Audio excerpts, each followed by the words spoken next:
ಏನ್ರಿ ಸರ್ಕಾರದಿಂದ ಸಮೀಕ್ಷೆಗೆ ಅಂತ ಅದು ಯಾರೋ ಬರ್ತಾರಂತೆ. ಅವ್ರು ಬಂದಾಗ ನಾನು ನೀವು ಸರಿಯಾದ ಮಾಹಿತಿ ಕೊಡಬೇಕು. ಯಾರು? ಯಾಕಂತೆ? ಅದು ಜಸ್ಟಿಸ್ ನಾಗಮೋಹನ್ ದಾಸ್ ವಿಚಾರಣಾ ಆಯೋಗ ಇದೆಯಲ್ಲ, ಅವರು ಮನೆ ಮನೆಗೆ ಹೋಗಿ ಸಮೀಕ್ಷೆ ಮಾಡೋಕ್ಕೆ ಆದೇಶ ಮಾಡವ್ರಂತೆ. ನೋಡೆ, ಸರ್ಕಾರ ನಮಗೋಸ್ಕರ ಏನೆಲ್ಲ ಮಾಡ್ತಾ ಇದೆ. ಅದು ಸರಿ, ಅವ್ರೇನು ಕೇಳ್ತಾರೆ? ನಾವೇನು ಮಾಹಿತಿ ಕೊಡಬೇಕು ಅವರಿಗೆ?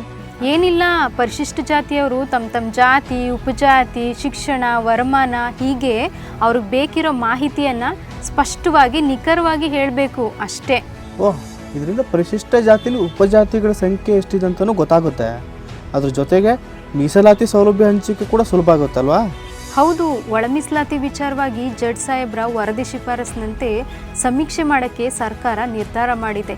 ಇದಕ್ಕೆ ನಾವೆಲ್ಲ ಸೇರಿ ಸಹಕಾರ ನೀಡಬೇಕು. ನಾವೆಲ್ಲರೂ ಸರಿಯಾದ ಮಾಹಿತಿ ಕೊಡಬೇಕು. ಇದು ನಾವು ನಮಗಾಗಿ ಕೊಡೋ ಮಾಹಿತಿ, ಹಾಗೆ ಇದು ನಮ್ಮ ಜವಾಬ್ದಾರಿ ಕೂಡ.